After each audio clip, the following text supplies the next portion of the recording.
എന്നെ അത്ഭുതപ്പെടുത്തിയിട്ടുള്ളതാണ് നമ്മുടെ American president Ronald Trump. Trump തൻ്റെ 75ാമത്തെ വയസ്സിലാണ് പരാജയപ്പെട്ടത്. അമേരിക്കൻ പ്രസിഡന്റ് സ്ഥാനത്തേക്ക് മത്സരിച്ച് 2020 പരാജയപ്പെട്ടു. നമ്മുടെ നാട്ടിലെ ഒരു വ്യക്തി 75ാമത്തെ വയസ്സിൽ പരാജയപ്പെട്ട് കഴിഞ്ഞാൽ പിന്നെ ആ വശത്തേക്ക് തിരിഞ്ഞു നോക്കത്തില്ല. ഞാനിനി എന്നാ നോക്കാൻ, ആ വയസ്സ് 75ആയില്ലേ, എവിടെയെങ്കിലും ചടഞ്ഞുകൂടി ഇരിക്കാം എന്നാണ് ചിന്തിക്കുന്നത്. എന്നാൽ പിന്നീട് വന്ന 4 വർഷക്കാലം അദ്ദേഹത്തിൻ്റെ നിതാന്ത പരിശ്രമം, നല്ലൊരു ബിസിനസ്സുകാരനാണല്ലോ അല്ലേ, സ്വയം ബിസിനസ്സുകാരനെ വളർന്നു വന്നതാണ്. അദ്ദേഹത്തിൻ്റെ ഫാദർ ബിസിനസ്സുകാരനൊന്നും ആയിരുന്നില്ല. സ്വയം ബിസിനസ്സിലൂടെ ഒരു വ്യവസായ സാമ്രാജ്യം കെട്ടിപ്പടുത്ത മനുഷ്യനാണ് ട്രംപ്.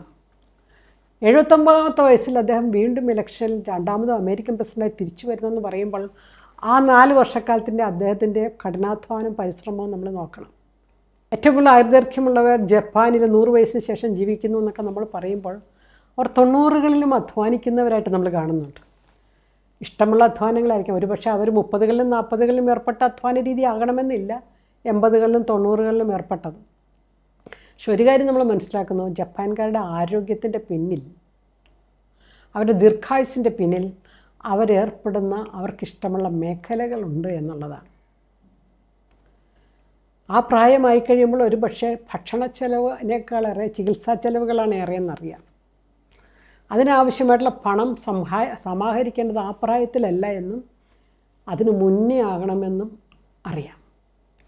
അതുകൊണ്ടാണ് നമ്മൾ പറഞ്ഞ പഴഞ്ചൊല്ല് പറയുന്നത്, ഇന്ന് വരും നാളെ പോകുന്ന ചിന്തിച്ചുകൊണ്ടിരിക്കാതെ ഒരു ഫ്യൂച്ചർ പ്ലാനിങ്, ഒരു മണി പ്ലാനിങ്, ജീവിതത്തെ മൊത്തത്തിൽ കണ്ടുകൊണ്ട്, ജീവിത ചംക്രമണത്തിലെ 4 അവസ്ഥകളും കണ്ടുകൊണ്ട് മുന്നോട്ടുള്ള യാത്രയുടെ ഒരു പ്ലാനിങ് ആണ് പ്രധാനപ്പെട്ടത്. മക്കളുടെ മുമ്പിൽ കൈനീട്ടാനോ അവരുടെ ഔദാര്യത്തിന് മുന്നിൽ നിൽക്കാനോ അഭിമാനക്ഷതം ഏൽക്കത്തക്ക വിധത്തിൽ നിൽക്കുവാനോ ബുദ്ധിമുട്ടാണ്. കഴിഞ്ഞ ദിവസം ഒരു സ്ത്രീ പറയുകയായിരുന്നു, അസുഖം വന്നാലും ഞാൻ ആശുപത്രി പോകത്തില്ല ഇപ്പം. ഞാൻ ചോദിച്ചു, എന്തു പറ്റി? മക്കളോട് ആശുപത്രി പോകണമെന്ന് പറയുമ്പോൾ അവർ പറയും, ഇന്നാളും പോയതല്ലേ എന്ന് പറയും, ഇന്നാളും മരുന്ന് മേടിച്ചതല്ലേ, എന്നിട്ട് എന്തായെന്ന് ചോദിക്കും. അത് കേൾക്കാൻ എനിക്ക് വിഷമമാണ്. അതുകൊണ്ട് എന്ത് അസുഖം വന്നാലും ഇപ്പം ഞാൻ പറയത്തില്ല. അപ്പം ഞാൻ ചോദിച്ചു, ചേച്ചി അപ്പോൾ അസുഖം വഷളായി കഴിഞ്ഞാലോ, മറ്റൊരു സ്റ്റേജിലേക്കൊക്കെ അസുഖം ചെന്ന് കഴിഞ്ഞാൽ ഇരട്ടി ചിലവല്ലേ, അവർക്കാരിൽ ഇരട്ടി ബുദ്ധിമുട്ടല്ലേ മക്കൾക്കുണ്ടാകുന്നത്. എന്നാലും ടീച്ചറെ എനിക്കിത് കേൾക്കാൻ മനസ്സിന് ഭയങ്കര വിഷമമാണ്. അന്ന് ടെസ്റ്റ് ചെയ്തതല്ലേ, അന്ന് ആ ഡോക്ടറെ കണ്ടതല്ലേ, ആ മരുന്ന് മേടിച്ചതല്ലേ, എന്നിട്ട് മുഴുവൻ കഴിച്ചായിരുന്ന, എന്നിട്ട് മേടിച്ച മരുന്നല്ലേ ഇവിടെ കിടക്കുമല്ലേ.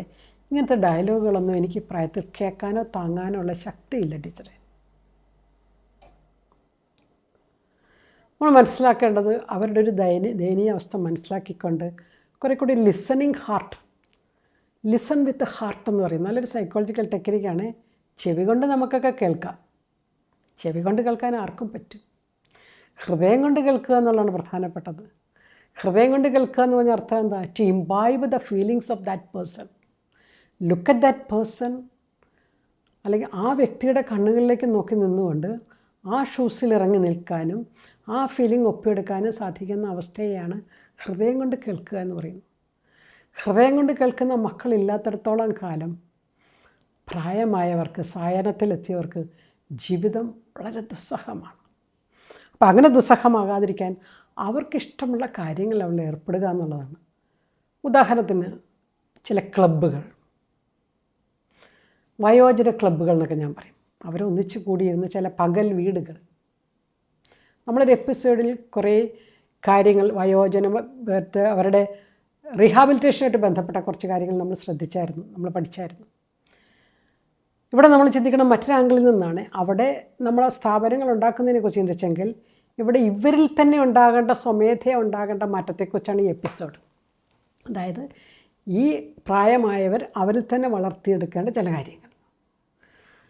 വൈകുന്നേരങ്ങളിൽ ചുമ്മാ പത്രം വായിക്കാനോ, നാടൻ ഭാഷയിൽ പറഞ്ഞാൽ സൊറ പറഞ്ഞിരിക്കാനോ, കുശല വർത്താനം പറയാനോ, നാട്ടുവർത്താനം പറയാനോ ഒക്കെ ആയിട്ട് ചില ഇടങ്ങൾ, നടന്നു പോകാൻ പറ്റുന്ന ചില ഇടങ്ങൾ, അങ്ങനെ ചില ക്ലബ്ബുകളൊക്കെ രൂപീകരിക്കുക എന്നുള്ളത്.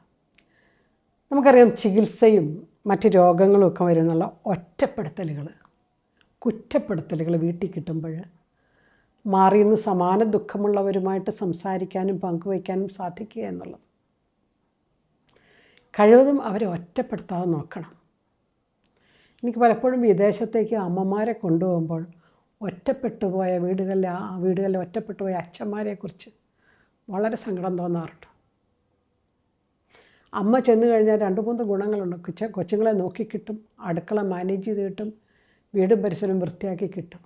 അമ്മയെ അപ്പോഴും ഒരു ലേബർ ക്ലാസ്സിലേക്ക് അവർ കൊണ്ടുപോവുകയാണ്. ലേബർ ക്ലാസ്സിലേക്ക് തൊഴിൽ ചെയ്യുന്ന ഒരാളെ. അച്ഛനെ കൊണ്ടുപോയെന്നാൽ ഇത്രയും വലിയ കാര്യങ്ങളൊന്നും നടക്കാൻ സാധ്യതയില്ല. അച്ഛൻ അവിടെ എവിടെയെങ്കിലും ഇരിക്കത്തേ ഉള്ളൂ. ചിലപ്പോൾ എന്തെങ്കിലും സഹായിച്ചെന്നിരിക്കും, ഇല്ലെന്നിരിക്കും. കാരണം ആ തലമുറ വളർത്തപ്പെട്ട രീതിയിൽ അങ്ങനെയാണ്.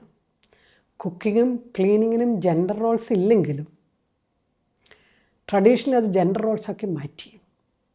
കുക്കിങ്ങും ക്ലീനിങ്ങും ബേസിക് സോഷ്യൽ സ്കിൽസാണ്.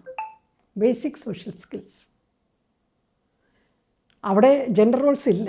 പക്ഷേ എങ്ങനെയോ ചരിത്രപരമായി നമ്മുടെ ജീവിതത്തിൽ അത് ജെൻഡർ റോളായിട്ട് മാറി. അതുകൊണ്ട് അച്ഛന്മാരെ കൊണ്ടുപോകാത്തവരെ കണ്ടിട്ടുണ്ട്. ഫലമോ നാട്ടിൽ അച്ഛൻ ഒറ്റപ്പെട്ട് നിൽക്കുന്നു. അച്ഛൻ്റെ പ്രഷർ, ഷുഗർ, കൊളസ്ട്രോൾ ഇതൊക്കെ ദയനീയമാണ്. ബട്ട് സ്റ്റിൽ അതിനേക്കാളും വലുതാണ് അവരുടെ ഒറ്റപ്പെടൽ. അപ്പോൾ അതിന് നമ്മൾ അനുവദിക്കരുത്. ഇനി അവരൊറ്റപ്പെട്ട് പോയാൽ എന്താ ചെയ്യേണ്ടത്? ഈ ക്ലബ്ബുകൾ, ഇതുപോലെ സായാഹ്ന സമ്മേളനങ്ങൾ, ചില പള്ളികളിലൊക്കെ ഞാൻ കണ്ടിട്ടുണ്ട്, അവരൊന്നിച്ചു കൂടുന്നു.